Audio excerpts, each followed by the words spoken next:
In this video, I will give you a quick guide on how to make a transparent background in Photopea. So before starting, you will have to open your image and ensure that the background isn't black.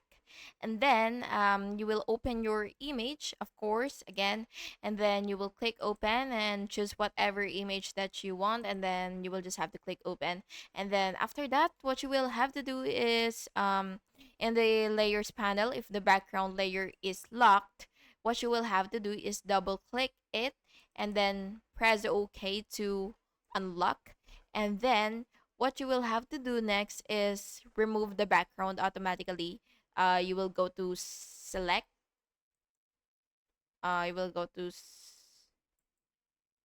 select pixels, and then what you will have to do is just right click it and then click remove bg and just wait for it to process.